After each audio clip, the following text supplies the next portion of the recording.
Yes देखो, आज हम लोग पढ़ेंगे कोस्टल प्लेन्स के बारे में। इससे पहले चर्चा 4th 1 हो चुका है, उसमें हमने प्लेटू के बारे में जाना था, है ना। प्लेटू का इम्पोर्टेंस क्या है, और प्लेटू देखो, प्लेटू अपना एरिया तो शेयर करेगा ही करेगा कोस्टल प्लेन से। तो आज जानेंगे कोस्टल प्लेन इतना इम्पोर्टेंट क्यों है। और हमेशा से एक सवाल तुम लोग के मन में होता होगा कि ईस्टर्न कोस्टल प्लेन्स और वेस्टर्न कोस्टल प्लेन्स बेस्ट कौन सा है तुम्हारा हार्बर के लिए,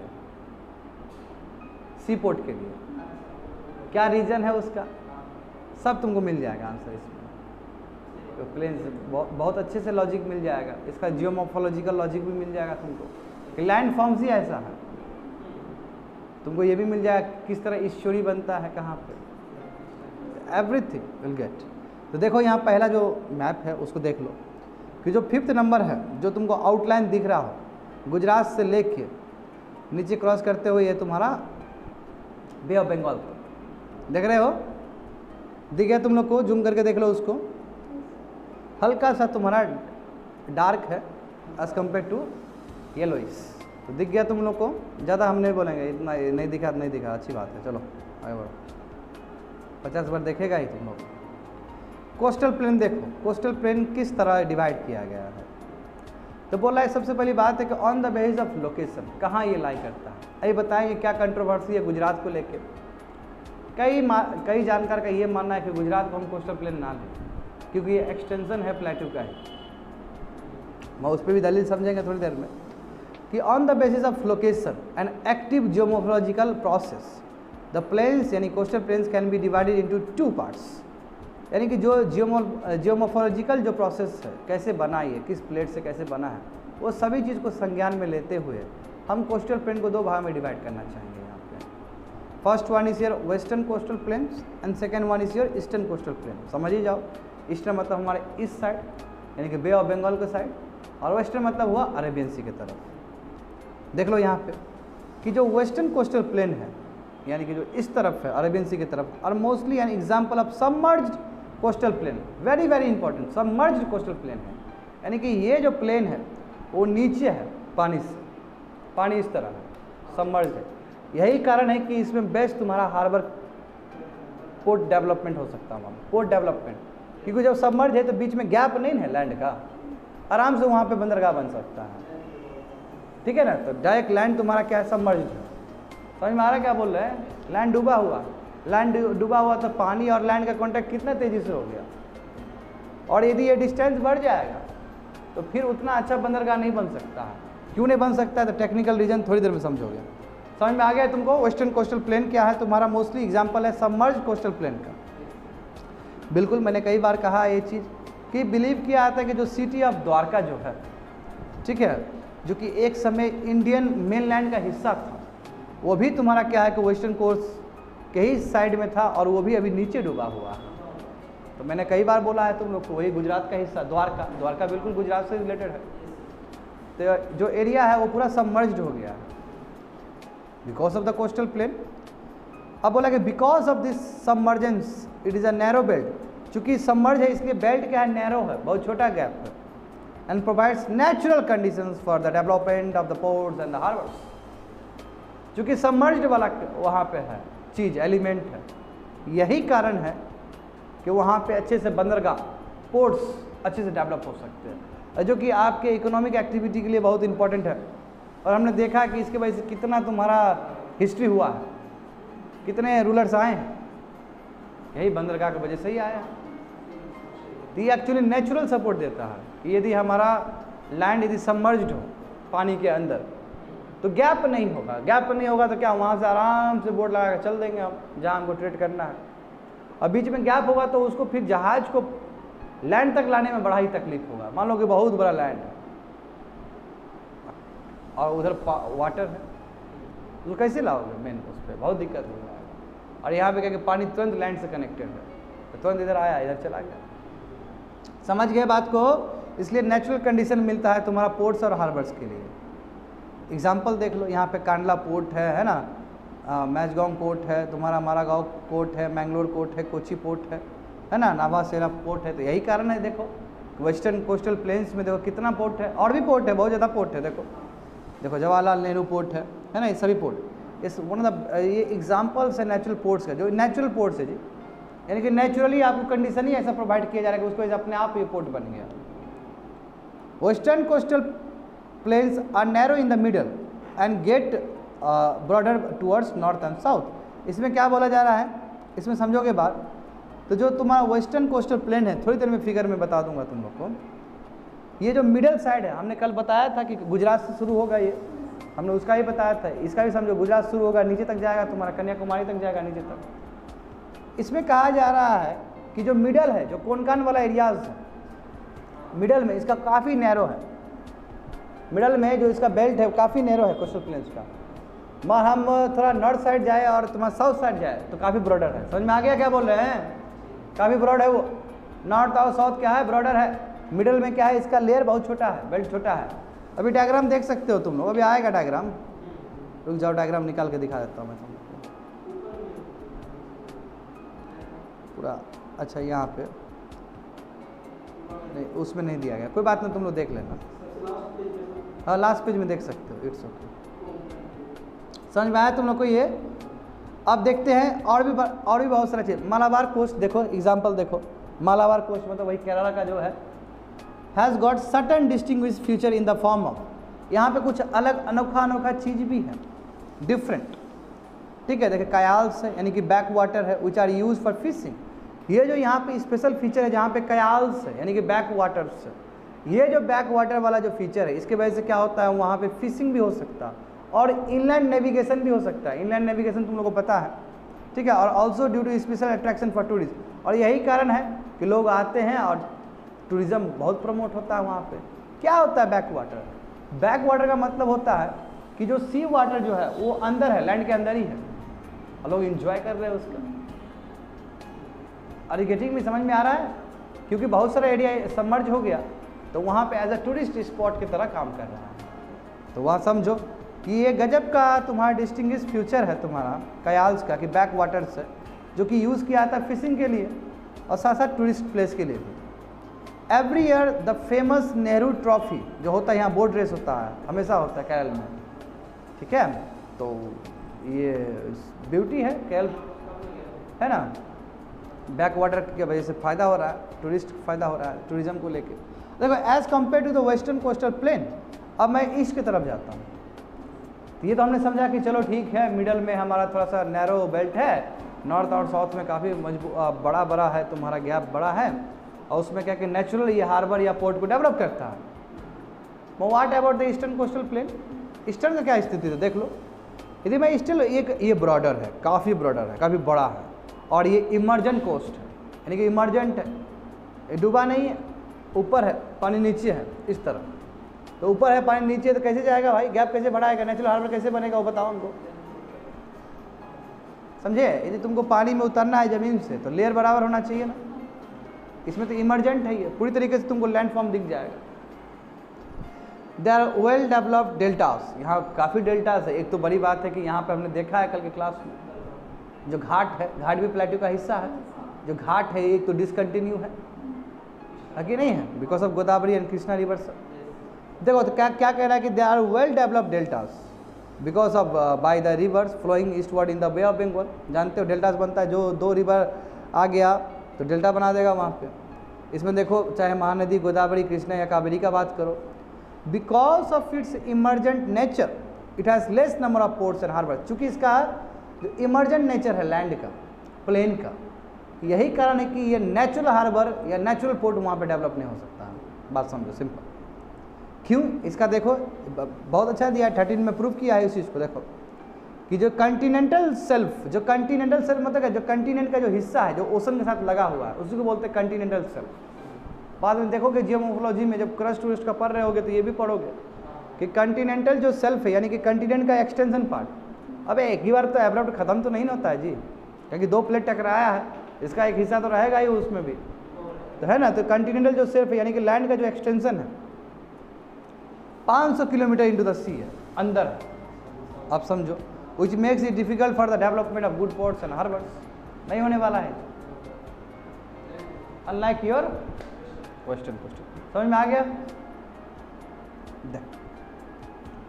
तो why are there fewer natural ports, फिर इसी चीज़ को मंथन किया है क्यों कम है, और क्या पीछे लॉजिक है, क्यों उतना कम है ईस्टर्न कोस्टल में और क्यों तुम्हारा वेस्टर्न कोस्टल प्लेन्स में इतना ज़्यादा क्यों है। देखो वेस्ट रिवर्स यानी कि वेस्ट रिवर समझ रहे हो ना, इधर का वेस्ट रिवर मतलब इस तरफ का, ठीक है। West rivers form estuaries and eastern rivers form delta. West river estuaries बनाते हैं मगर ये क्या डेल्टास बनाते हैं। ईस्टोरीज याद आ गया होगा तुम लोग को। Therefore it becomes difficult for ship to reach the east coast covered with the sediments, क्योंकि जब डेल्टा बनाएगा तो वहाँ बहुत सेडिमेंट्स है, तो वहाँ पे बहुत मुश्किल हो जाता है शिप को वो करना, क्योंकि बहुत सारा मट्टी बलुआ है। कैसे वो आगे बढ़ेगा, वहाँ तो मट्टी बलुआ बहुत डिपोजिट हुआ है, कैसे आगे आएगा, उसको फ्रिक्शन मिल जाएगा वहाँ पे। West coast is the coastal of submergence, जानते हो मालाबार कोस्ट छोड़ के बाकी सब पूरी तरीके से है। मालाबार बस तुम्हारा क्या है इमर्जेंट है। बात समझ में आ गया ना कि जितने भी वेस्ट कोस्ट है वो पूरा सबमर्जेंस है, while east coast is the emergent coast, जानते हो। This imply that sea is deeper in west, यानी कि सी क्या है डिपर है वेस्ट कोस्ट में than sea on the west, यानी कि सी क्या काफ़ी डिपर है, यहाँ पे काफ़ी नीचे डीप तक है वेस्ट कोस्ट में एज कम्पेयर टू ए वाला। So west coast has favourable condition, इसलिए फेवरेबल कंडीशन हो जाएगा as compare to your eastern coast, क्योंकि जो तुम्हारा और यहाँ पे क्या कंटिनेंटल शेल्फ भी है ईस्टर्न में तुम्हारा, तो वो भी एक बाधा देगा। साथ साथ वहाँ पे डेल्टा फॉर्मेशन होता है, डेल्टा फॉर्मेशन होगा तो वहाँ पे सेडिमेंट्स आएगा, सेडिमेंट एज ए तुम्हारा रजिस्ट करेगा मूवमेंट को। समझ में आ रहा है ना।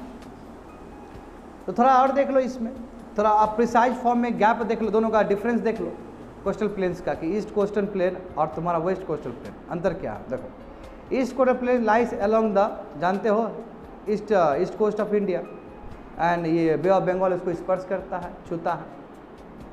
East coastal plain run as a continuous broad plain, ये तुम्हारा एक ब्रॉड प्लेन है, कंटिन्यूस है, ये घाट नहीं है, ये प्लेन्स है, तो कंटिन्यूस है, क्यों ना हो, इतना बड़ा बड़ा रिवर मिलेगा वहाँ पे तो प्लेन तो बनाएगा ही बनाएगा। ब्रॉडर विथ, अब इसका क्या है तुम्हारा विथ, यानी कि मैं ब्रेथ का बात करूँ तो 80 से लेकर 100 किलोमीटर, इसलिए ये तुम्हारा क्या है पैरेलल है और तुम्हारा ब्रॉड प्लेन है। अब 80 से 100 किलोमीटर का एरिया हो तो बहुत बड़ा हो जाता है ना, काफ़ी बड़ा हुआ। The large river makes wide delta, जो बड़े बड़े रिवर्स है, गंगा ये कावेरी देख ये देख लो, कृष्णा देख लो, गोदावरी देख लो, बड़ा बड़ा रिवर है तो बड़ा बड़ा डेल्टा तो बनेगा ही बनेगा ईस्ट कोस्ट में। और ये भी एक बड़ा रीजन है कि वहाँ पे हार्बर और पोर्ट डेवलप नहीं हो पाता है। अब थोड़ा वेस्ट कोस्ट देख लो, वेस्ट कोस्ट क्या है, वेस्ट कोस्ट ऑफ इंडिया में उसको वॉश करता है, अरेबियन सी स्पर्श करता है, ये नैरो है जी, है ना, वेस्ट कोस्ट प्लेन नैरो है। और हमने ये भी देखा था और ज़्यादा मिडल में तो और ज़्यादा नैरो है, और नॉर्थ में थोड़ा सा ब्रॉडर है और थोड़ा सा साउथ में ब्रॉडर है। मैं यदि हम इसका तुलना कर दें तो पूरा नैरो है, पूरा भी पट्टी देखोगे तो बहुत नैरो है as compare to eastern coast of plain. अब बताओ वही तो बोल रहा है, इसका यदि मैं बात करूं एवरेज तो 50 से लेकर 65 किलोमीटर है, तो देख लो तुलना, वो कहाँ 80 से 100 किलोमीटर है। The short shift reverse do not make any delta, क्योंकि ये रिवर जो है नॉर्मल तापी एक तो शॉर्ट शिफ्ट है, बहुत लंबा यात्रा तो करके आ नहीं रहा है, उतना सेडिमेंट्स तो लेके आएगा नहीं, इसलिए कोई वैसा कोई डेल्टास नहीं बना पाता है। यहाँ पे ज़्यादा तुम्हारा स्टोरीज बनेगा। और देख लो कि ईस्ट कोस्टल प्लेन में क्या है कि the eastern coastal is sandy with alluvion, जाहिर सी बात है सैंडी व एल्यूवियल सोइल होगा वहाँ पे, स्लोप जेंटली टुवर्ड्स द सी, जो स्लोप है ऐसे इस तरफ है, सी के तरफ है स्लोप, क्योंकि रिवर ऐसे बह रहा है इस तरफ है, ठीक है। Sand dunes and marshy islands are also form, वहाँ पे तुमको और भी बहुत सारे फीचर्स मिल जाएंगे, जैसे चिलिका है, पुलिकेट है, वहाँ पे तुम्हारा मार्शी लैंड है कि नहीं है, वही जो हम रामसर कन्वेंशन में डाल देते हैं, वेट जिसको वेस्टलैंड कहा जाता है, वही वेटलैंड्स। समझ गए ना बात को। तो इस तरह का ही फॉर्मेशन है इस तरफ ईस्टर्न कोस्टल में। ईस्टर्न कोस्ट थोड़ा स्मूथ है, लार्ज सेडिमेंट डिपॉजिट है, इसलिए क्या अनफिट है तुम्हारा पोर्ट्स के लिए। कोस्टल प्लेन तुमको उतना रेनफॉल रिसीव नहीं करता है, ठीक है, रिसीव रिलेटिवली लो रेनफॉल ये eastern coastal plain. West coastal plain देखो, वेस्ट कोस्टल प्लेन क्या रिलेटिवली रॉकी है, ये तुम्हारा रॉकी है, क्यों, क्योंकि भाई इतना तो पत्थर गया, इतना तो पानी गया नहीं वहाँ पे कि प्लेटू को भी तोड़ के वो प्लेन बन जाए, है तो सब प्लेटू वाला रीजन ही है, समझो। तो इसलिए कहा जा रहा है कि रिलेटिवली रॉकी है, और इसका स्लोप्स क्या है डाउन टू द सी, इसका स्लोप्स एब्रप्टली डाउन, तुरंत नीचे गिर जाता है, स्टीप नहीं है, प्लेन नहीं है तो भाई प्लेटू है, उतना प्लेन नहीं है ये, इसका एब्रप्ट है, स्मूथ नहीं है, एब्रप्ट है, समझ रहे हो ना, तो वही बोला कि it slopes abruptly down to the sea, it has many estuaries, बहुत सारे इस्चुरीज है, और बैक वाटर है, जब केरल के देखे थे हम लोग, ठीक है, लगून्स, बहुत सारे लगून्स है, लगून जानते हो तुम लोग, दिखाए थे diagram. The west coast is broken, और वेस्ट कोस्ट ब्रोकन है, और तुम्हारा क्या है, ब्रोकन टूटा हुआ भाग में है, और इसलिए सुइटेबल है तुम्हारा पोर्ट्स के लिए, और ये हैवी रेनफॉल रिसीव करता है, जब मानसून आएगा अच्छा खासा हिट करेगा इसको। तो देख लो, और भी बहुत सारा चीज़ देख लो इसमें, देखो आप यहाँ पे देख लो, हाँ यही डायग्राम हम खोज रहे थे, दिख रहा है तुम लोग को कैसे मिडल में तुम्हारा ये नैरो बेल्ट है, वेस्टर्न कोस्टल, ऊपर देख लो गुजरात का देख लो, और नीचे देख लो, नीचे काफ़ी अच्छा है, और मिडल में देख रहे हो कोनकान वाला जो एरियाज है काफ़ी छोटा है, दिख गया। तो देखो आप यहाँ पे the narrow coastal strip between the edges of the peninsula plateau and the coastal of India running for distance of about 6000, तो रन ऑफ कच्छ से जाएगा तुम्हारा in the west to the Ganga Brahmaputra delta, is the call, यानी कि यहाँ से जाएगा यहाँ तक जाएगा, that is called your coastal plains, इसको कहते हैं कोस्टल प्लेन ऑफ इंडिया, यानी कि जो रन ऑफ कच्छ से स्टार्ट होगा और तुम्हारा जाकर वो कहाँ पे मैच करेगा, ब्रह्मपुत्र डेल्टा जो बनता है वेस्ट बंगाल से नीचे तक, ये पूरा कंटिन्यूस फॉर्म तुम्हारा का coastal plains. The area between the Western Ghats and the Arabian sea, ठीक है, वही वेस्ट कोस्टल प्लेन हो गया, ये तुम्हारा अरेबियन सी हो गया एक तरफ, और वेस्टर्न घाट्स हुआ, बीच का ही गैप तो तुम्हारा है ना, जानता है वेस्टर्न घाट जो प्लेट्यू का हिस्सा है, ईस्टर्न घाट्स तुम्हारा प्लेट्यू का हिस्सा है, उसके बाद जो ओशन है उसका बीच का ही एरिया तो है, चाहे हम बोले ईस्टर्न कोस्ट या फिर तुम्हारा western coast. The two coastal plains meet each other, दोनों कहाँ मिलते, सबसे नीचे देखो कन्याकुमारी में, जो साउथ मोस्ट ट्रिप है तुम्हारा कन्याकुमारी में, दोनों ही प्लेन मैच करते हैं, जैसे ईस्टर्न और वेस्टर्न घाट्स कहाँ मैच करते हैं, नीलगिरी में मैच करते हैं, ठीक है, तो ये सभी चीज़ जानकारी होना चाहिए तुम लोग को। और देखो, तो मैं यदि मैं सेपरेटली बात करूं वेस्ट कोस्टल प्लेन का, देखो रन ऑफ कच्छ से स्टार्ट हुआ, बच्चे लोग देखते जाओ, इन द नॉर्थ कन्याकुमारी तक गया, साउथ तक, they are narrow west coastal plains with an average अब बहुत छोटा है, वही 65 अभी बताए थे, 50 से लेकर 65 किलोमीटर तक का हो जाएगा एवरेज।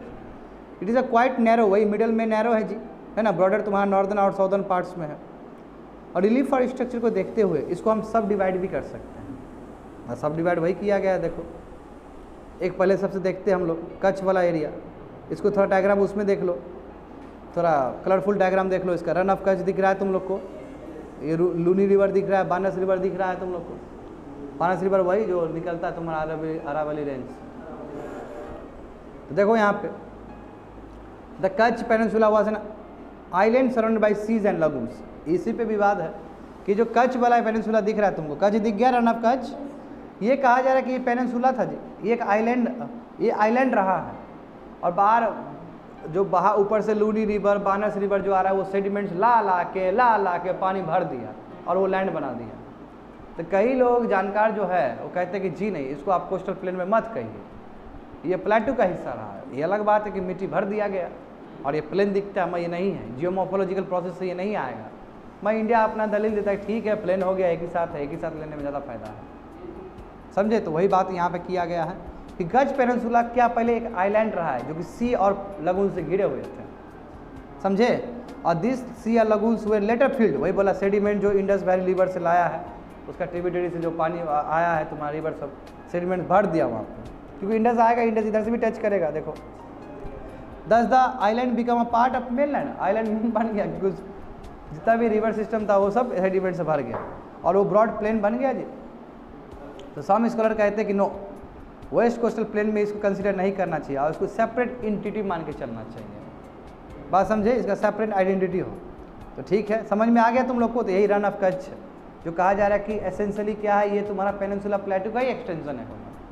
मैं ये अलग बात है कि वहाँ से इंडस वैली का या फिर उसका ट्रिब्यूटरी क्या किया, सेडिमेंट्स को भर दिया और वो पूरा प्लेन बन गया। हमने देखा है पिछले क्लास में भी कैसे प्लेटू प्लेन में कन्वर्ट हो सकता है इरोजन के वजह से। तो देखो आगे देखो, उसमें क्या कहते हैं, अदर जियोग्राफिकर्स, बहुत सारे दूसरे जियोग्राफिकर भाई जो कहते हैं कि कच्छ और Kathiawar as part of peninsula plateau. देखो पेनिनसुला प्लेटू, देखो कच्छ और कथियार, देखो नीचे देखोगे, नीचे तुमको मिल जाएगा वहीं पे डायग्राम में, ठीक है। कच्छ और कथियार नीचे वाला एरिया, ये बिल्कुल गुजरात का जो नीचे वाला हिस्सा है उसको बोला जाता है। देखो पर जी बोला था कि देखिए ये भी आपका पेनिनसुला प्लेटू का हिस्सा रहा, क्योंकि कथियार इज मेड ऑफ डेक्कन लावा, वो डेक्कन लावा से बना हुआ है।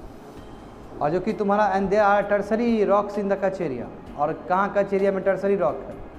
तो यानी कि बेस्ड ऑन द फॉर्मेशन कि लैंड फॉर्म कैसे बना है, उसके आधार पे कहा जा रहा है कि नो, ये पेनिनसुला इंडिया का हिस्सा है। तो the true west coastal plain according to them lies, बोला कि जो सूरत से लेकर कन्याकुमारी तक है, जो 1600 किलो डिस्टेंस है, वहाँ तक लेना चाहिए, आपको ऊपर से नहीं लेना चाहिए। बात समझ में आया? But the ground reality is that more or less, ground reality है कि ये प्लेन है जी और सब वेस्टर्न कोस्ट में ही दिखता है, इसलिए एक ही साथ इंटीग्रल पार्ट के तौर पे लेना ही ठीक है। इसको अलग अलग लेंगे तो वो भी थोड़ा सा दिक्कत होगा समझने में। बात समझ में आ रहा है? तो क्या इस पे विवाद है? अब बताओ, ये बोला जा रहा है कि due to the scarcity of rain and flowing surface water the work of wind is felt everywhere and this has given rise to arid and semi arid. बोला कि वही बात है, एक इसका रेन वहाँ पे हुआ नहीं और वहाँ पे तुम्हारा क्या है, विंड के वजह से है ना, वहाँ पे एरिड और सेमी एरिड लैंडस्केप क्या हुआ, पूरी तरीके से राइज होना शुरू हो गया, यानी कि डेजर्ट वाला चीज़ आ रहा है। कोस्टल सैंड ड्यून्स हो, सैंडी प्लेन्स हो इंटरएक्टेड विद बैर रॉकी आर द, यहाँ पे तुमको इस जगह पे तुमको देखने को मिलेगा जहाँ पे सैंडी प्लेन्स है, सैंड ड्यून्स जो उड़ के आ रहे हैं, इस तरह कैरेक्टर तुमको नजर आएंगे इस जगह पे, कच्छ पेनिनसुला में, ठीक है तुम्हारा, जो कि कोस्टल प्लेन का हिस्सा है। All along the north of Kutch there is a lies, Kutch समझ ही रहे हो ऊपर वाला हिस्सा, there lies a broad level, और वहाँ पे एक सॉल्ट प्लेन भी है, इसी को ग्रेट रन भी कहा जाता है। देखो ग्रेट रन, वो सब तुम्हारा रेन वाला एरिया है। In southern continuation known as the little Rann, नीचे जाओगे तो लिटिल रन भी है कि नहीं है, देख लो वहाँ पे लिटिल ऑफ रन है ना, नीचे दिख रहा है तुमको, कच्छ से नीचे वाला लिटिल रन, हाँ ये भी तुम्हारा lies on the south east of the Kutch, यानी कि सभी तुम्हारा उसका हिस्सा हो गया। ये है तो डिफरेंट फॉर्मेशन हुआ है, कैरेक्टर डिफरेंट है, चूंकि ये प्लेन से मैच कर गया इसलिए हम इसको एक साथ उठा लिए। देखो flat and unbroken great run, ठीक है, ये 320 किलोमीटर का है तुम्हारा, इसका मैक्सिमम वेट तुम्हारा 60 किलोमीटर हो सकता है। ये एरिया तुम्हारा कितना है, तुम्हारा लगभग 21,000 स्क्वायर किलोमीटर कवर करता है। It rises only a few metres above the sea level, इसलिए बहुत कम ऊपर है, इसलिए हम इसको प्लेन कह देते हैं, क्योंकि हम जानते हैं कि जो प्लेन का कैरेक्टरिस्टिक यही होता है कि वो सी लेवल से बहुत कम ऊपर रहता है, ठीक है। वही फ्लडेड बाय बारनस और Luni river, some places are actually below the sea level, कई जगह तो सी लेवल से भी नीचे है।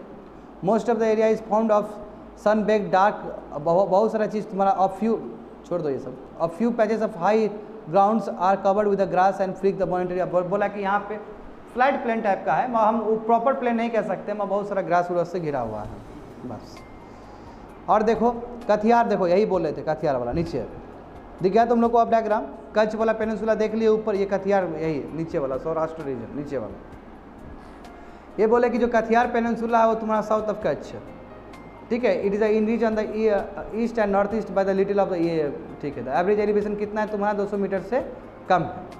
सेंट्रल पार्ट इसे क्या है तुम्हारा, मानदव हिल्स का ही तुम्हारा हाईलैंड पार्ट है, और बहुत सारे तुम्हारे स्मॉल स्ट्रीम्स यहाँ से निकलते हैं और अलग अलग डायरेक्शन में जाते हैं। माउंट गिरनार जो तुम्हारा है लगभग वही 1200 मीटर के आसपास का, ये हाईएस्ट तुम्हारा माउंटेन है, हाईएस्ट पॉइंट है कह सकते हो, जहाँ पे इस तरह का वॉल्केनिक इरप्शंस हुआ था कभी। गिर रेंज देखो, जो गिर फॉरेस्ट जो वहीं पे है ना जी, जहाँ पे एशियाटिक लायन का कंजर्वेशन होता है, यही साउदर्न पार्ट ऑफ कथियार पेनिनसुला में ही लाई करता है। डेंस फॉरेस्ट और फेमस फॉर योर गिर लायन के लिए। तो दिख गया तुम लोग को, माधव हिल्स दिख गया, माधव हिल के नीचे तुम्हारा गिर रेंज है एंड सो। कथियार पेनिनसुला दिख गया, ग्रीन कलर का पूरा कथियारी है, और कच्छ पेनिनसुला वो पूरी तरीके से तुम्हारा जो दूसरा कलर है वो पूरी तरीके से कच्छ पेनिनसुला ही है। इससे पहले हम कच्छ पेनिनसुला का ही अलग अलग पार्ट का बात कर रहे थे, अभी हम कथियार पेनिनसुला का बात कर रहे हैं। तो देख लो यहाँ पे, तो गुजरात प्लेन यदि मैं बात करूँ तो Gujarat plain lying east of the Kutch, Kutch का ईस्ट साइड, कच्छ का इस तरफ आ जाओ, कच्छ का तुम्हारा इस साइड से लेके, ठीक है, Kathiawar slope toward the west side, Kathiawar का west side and south east side, तो वहाँ से एक्चुअल में प्लेन स्टार्ट होता है। ये तुम्हारा क्या है, Indo Gangetic condition into the, ये बोला कि ऑलमोस्ट पेनिनसुला में इंडो गंजेटिक वाला कंडीशन आ गया, इसलिए हम इसको प्लेन की तरह ट्रीट करते हैं। बात समझे, यानी कि इंडो गंजेटिक वाला कंडीशन आ गया। इंडो गंजेटिक कंडीशन आने का मतलब क्या हुआ, प्लेन बनना। तो वही बोला कि कैसे फॉर्म हुआ है, रिवर नर्मदा, तापी, माही, साबरमती, ये सभी चीज़ से हुआ है, ठीक है। Southern part of Gujarat and the coastal area of gulf of Bengal. ये लो प्लेन है जो कि 150 मीटर का एलिवेशन है। The eastern part of this plain is made of sediment, जो ईस्टर्न पार्ट है तुम्हारा इस प्लेन का, ठीक है, ये बहुत ही सेडिमेंट्स है यहाँ पे, क्योंकि वहाँ से रिवर सब आया है, लूनी रिवर सब, ये सब नर्मदा, तापी सब आया है, इसलिए फर्टाइल, इतना फर्टाइल है कि वो एग्रीकल्चर सपोर्ट कर सकता है। But the greater part near the coast is covered by the wind blow losses which has given right to, मगर क्या है कि वहाँ पे थोड़ा डेजर्ट वाला भी कंडीशंस हैं। और chain of saline marshes near the coast, वहाँ पे सलाइन मार्सेस भी है, तो इसके वजह से क्या होता है, थोड़ा उतना अच्छा लैंड भी नहीं है जितना तुम प्रोजेक्ट कर रहे हो। तो नीचे जाओगे कोनकन प्लेन मिल जाएगा, कोनकन प्लेन देख लो तुम, मुंबई से लेकर नीचे तक है, ठीक है, जो कि पूरी तरीके से तुम्हारा गोवा को क्रश कर देगा। तो ये अभी तक आप बताओ, अभी जो बोल रहे थे तुम लोग को, अभी जो बोल रहे थे तो इस साइड था कि नहीं था, कथियार प्लेन्सुला के इस साइड, जो कि थाने ग्रीक के ऊपर दिखेगा तुमको, बहुत ज़्यादा ऊपर गुजरात का दिख रहा है। कोनकन प्लेन से ऊपर वाला प्लेन देखो, वो भी तो तुम्हारा वेस्टर्न प्लेन ही है, तुम्हारा वेस्ट कोस्टल प्लेन है ना जी, उसी के बारे में हम बात कर रहे थे। अभी डायग्राम वहाँ प्रेजेंट नहीं था, समझो। अभी यहाँ पे भी यही कहा गया कि देखिए कभी लैंड, कभी मुंबई जो था वो अलग अलग डिसइंटीग्रेटेड था, वो भी एक लैंड बन के आया है मेन लैंड में। देखो यहाँ पे Konkan plain south of the Gujarat है, नीचे है, जो कि तुम्हारा दमन से लेके गोवा तक फैला हुआ है, लगभग 500 किलोमीटर पे। उसका वही 50 से लेके तुम्हारा 80 किलोमीटर तक है। इसमें बहुत सारे फीचर्स है, मरीन इरोजन्स है, क्लिप्स है, सॉल्स है, इस तरह का तुम्हारा पाया जाता है। मुंबई भी पहले एक आइलैंड रहा था, देखो, इसलिए मुंबई आइलैंड, गिफ्टेड, ऐसे वर्ड यूज़ किया जाता है। इसका हिस्ट्री आइलैंड है, मगर क्या हुआ कि sea line between the mainland and the island, बीच में वही हुआ है कि सेडिमेंट्स भरा है, बाद में ये मेन लैंड से कनेक्ट हो गया, समझ गए। तो वही दिखाया गया, देखो पहले ऐसे था, मिट्टी भरते गया, लैंड बन गया, देखो अभी प्रेजेंट फॉर्म ऐसा हो गया, दिख गया तुम लोग को। इसलिए मुंबई देखो वहाँ पे है कि नहीं है। हाँ, तो थाने ग्रीक देखो उल्हास का, ये इंपॉर्टेंट तुम्हारा इन्वायरमेंट है, जो कि तुम्हारा एक्सीलेंट नेचुरल हार्बर प्रोवाइड करता है, और तुम्हारा थाने ग्रीक। साउथ मुंबई के नीचे जाओगे तुम तो कोनकन को सीरीज ऑफ स्मॉल बेस, बहुत सारे स्मॉल बेस है, बेस समझते हो ना, इस तरह का आकार, जो बे ऑफ बंगाल इस तरह का आकार है, ठीक है, और कवर्स बहुत सारे बीचेस ऑफ सैंड है वो। Behind alluvial coastal plain there is a series of parallel ridges, बहुत सारे पैरेलल रिजेस भी है, ठीक है, 450 से लेकर 600 मीटर तक, जहाँ बहुत सारा रिवर है, बैतरकनिका एंड बहुत सारा अम्बा एंड सो ऑन, बहुत सारा चीज़ है। तो ये सब जाए, इसको रटना नहीं है, ठीक है, हल्का हल्का जान लो, it's enough, more than enough. समझ में आया तुमको? तो इसमें हमने कोशिश किया था जानने का कि कैसे, हाँ अभी जाएंगे अगले क्लास में बताएंगे कि नीचे वाला, और फिर ऊपर जाएंगे, ठीक है, एक बार पढ़ लेना।